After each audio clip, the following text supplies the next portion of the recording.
Hey guys, welcome back to the channel. In this today's tutorial, I'm going to show you how to automatically count characters in Google Sheets. Let's get started. Here I have opened my Google Sheets and I have created a table as well.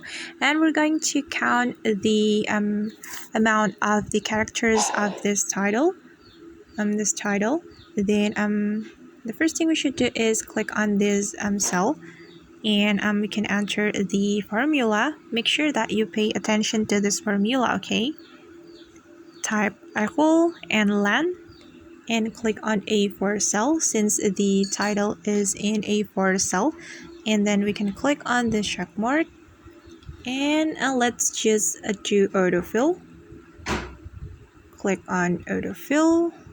And alright guys, that's how we can count characters in Google Sheets automatically, and I hope this video will be useful for you. Thank you so much for watching, and don't forget to like, comments, and also subscribe this channel. See you on the next video.